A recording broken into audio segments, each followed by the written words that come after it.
Oh, he must have left. The first Mario RPG was released in 1996 on the Super Nintendo. It was filled with charm, timed action commands, and gameplay that my 5-year-old brain could not comprehend. I'm not a big fan of RPGs, probably because of my...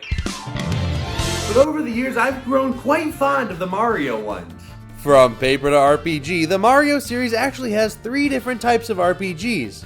Or 4 if you count Mario and Rabbids. I don't really know what category they fall into. But as you know today, we are talking about the Mario and Luigi series. Now these ones I really enjoy.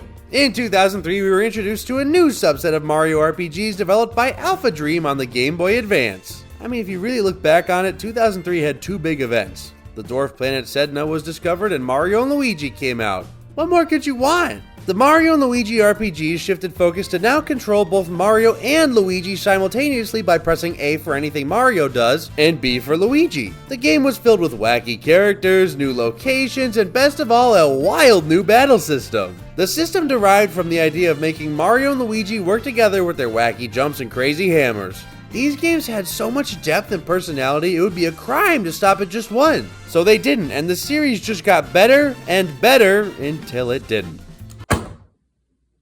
Yeah, nobody really liked this one. The game was released in 2015, which was right in the height of the era, which ultimately means that all the locations and characters got generic. Generic Toads, story, and everything, which is sad because seeing a crossover between Paper Mario and Mario and Luigi sounds so cool. I mean, at the end of the day, the game is still fun. It just lost a lot of the magic of the other games in the series. And when you lose the magic of the originals, what do? You go right back to those originals. Yeah, so in 2017, a remake of Superstar Saga released on the 3DS, and honestly, I was pretty excited. I had never played the original, so a beautiful remake looked great. And it was. But that same year, the Nintendo Switch released, a both home and portable console. And the Mario and Luigi title never made it to a home console. They'd always been portable. So now was the time. The time to send it home with a Mario and Luigi game on a home console. Okay. Why? Now here's the thing, Mario & Luigi Superstar Saga is a 2003 GBA game, so a remake was warranted. But Bowser's Inside Story was a highly regarded DS game, but you could already play DS games on the 3DS, so why even bother buying the remake? The Switch came out in 2017, and this remake was released on the 3DS in 2019. Just let the poor little guy die! It just didn't make sense why this game was not released on the Switch. It would have done so much better there.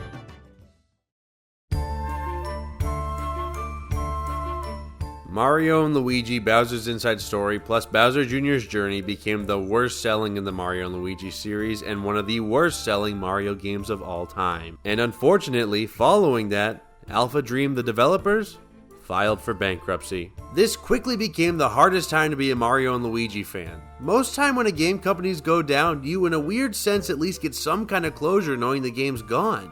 But in this department, Nintendo still owned the trademark. So a new one was possible, but would it ever happen? Well, after over 8 years of silence since any mention of a new Mario & Luigi game, Nintendo showed off something nobody saw coming in a Nintendo Direct.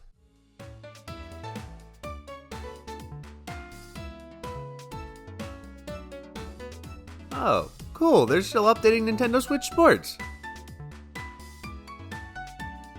Oh, and they announced a brand new Mario & Luigi game. What?! With a new art style and a new developer, Mario and Luigi were back, and they looked incredible. We could finally rest easy knowing the bros were coming back. New characters, locations, and attacks. Oh, the stars were finally aligning. The game was set to release on November 7th, 2024, and I pre-ordered mine as soon as possible. I and everybody else was more than excited, but could the game really live up to the hype?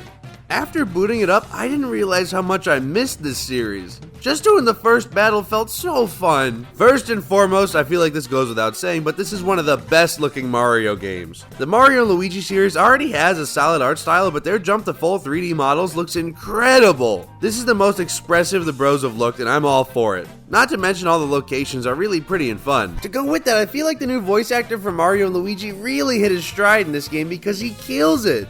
they sound absolutely wonderful. And I feel like if you really want to test the skills of a new Mario voice actor, a Mario and Luigi game is the way to go. This game does not take place in the Mushroom Kingdom, it takes place in Concordia, a different dimension, and now it's Mario and Luigi's goal to find the split islands because Pangea happened. Once the islands are returned, they can go home, but just because it's a new dimension, don't expect to not see any familiar faces. Mario and Luigi weren't the only ones sent here. Concordia is such a fresh new location, it just feels so good to be somewhere so unfamiliar. With so many new ideas to interact with, you won't be bored jumping around the main islands. But since all the islands are split, how do you get from place to place? Well, this game's new hub, Shipshape Island. This bad boy lets you sail from place to place and set currents to seek out new places to go. Once you find a new island, Mario and Luigi hop into a cannon and fly off to their next location. I feel like people either love this or hate it. Personally, I thought it was a really fun way to traverse, and once you go to an island, you attach it to Shipshape, making it really easy to fast travel there, but I do understand if you don't like this. It can be a little slow at times, especially if you're really far from your next destination, but I will say, seeing the islands pass by as you sail makes the world feel much more connected. Also, as you're sailing from place to place, take this as your time to do side quests because the game has a lot of them, and they're not here for good. Yeah, once you progress to certain parts of the game, you cannot complete certain side quests, and personally, I hate this. I'm not normally a big side quest guy, so I normally skip out on them and complete them after I beat the game, but when they leave as you traverse the story, it's a real mood killer. I eventually just quit doing the side quests. I'll go back and 100% it someday, but for now, I just wanted to progress. On the topic of progressing, I think this game is a very solid story for the most part. It does tend to drag a little at the end because of... But other than that, it has a lot of fun twists. Like this time where you have to choose to either send Peach or Luigi to a dangerous side mission. It was such a hard choice. Whose trust can I betray to send to a dangerous mission? I can't make this decision. I don't want either of their lives to be at risk. Who could I pick? Bye-bye! But the story itself is extremely heartwarming. It focuses heavily on Mario and Luigi's brotherly bond, and I go nuts for that stuff. They interact so well together in this game, and it's really fun to just see them be happy all the time. But I've avoided it for too long. Let's talk about the battle system.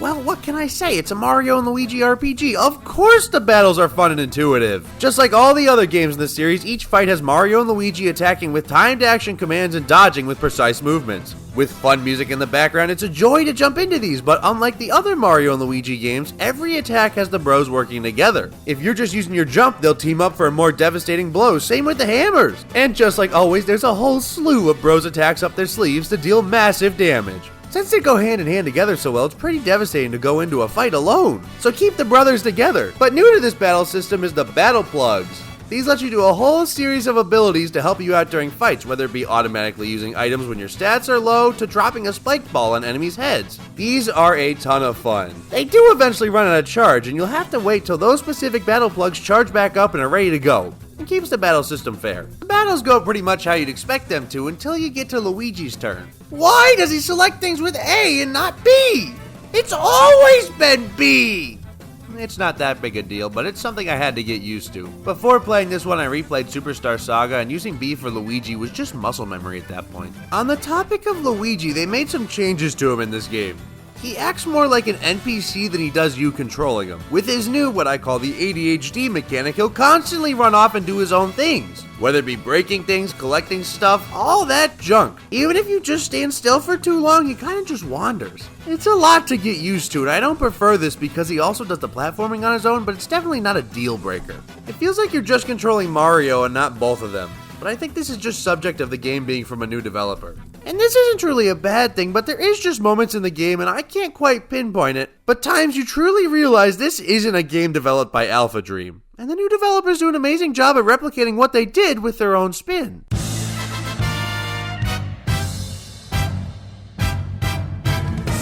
But back to the battles, this game is filled with wonderful boss fights to keep you on your toes. While for the most part, each boss fight is just a longer normal battle, in select fights, Luigi comes up with an idea using Luigi logic, which will then result in him creating a neat little mini challenge to deal massive damage. It's a really fun way to shake up the formula, and it keeps you guessing at what's going to happen next. Sometimes I will say it does feel like Luigi should be accessible as a player too, because imagine chaining your battles together with a friend. It seems like the developers really wanted to do that, but dropped the idea last minute.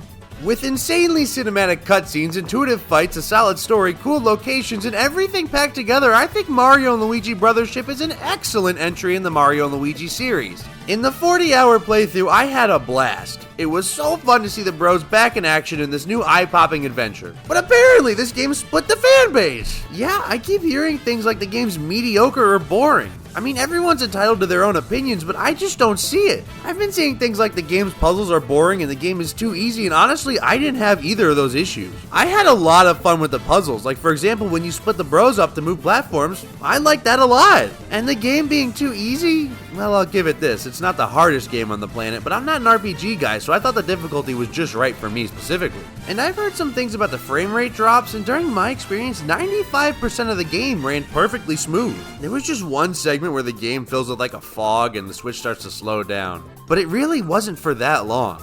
Now, I was playing on an OLED, so maybe that's why I didn't have as many issues with the frame rate. But what really gets me is I've heard some things about the game's music being forgettable and boring, which in my opinion is simply not true. The tracks in this game breathe so much life into everything you do, and songs like the mid-boss theme or Twistee Island are so good. Sure, it may be different than the past music in this series, but it's really solid. But at the end of the day, everybody's entitled to their own opinion, and I don't want to downplay that. But I genuinely believe this is one of the best Mario & Luigi RPGs. I loved this game, and if I could play through it blind again, I would do it in a heartbeat. I was smiling almost the whole time, and I would highly recommend it because in my opinion, Mario and Luigi are back, and it feels like they never left. Mario & Luigi Brothership was such a good game, and I had such a fun time playing it, but I'm a professional, so 5 out of 10.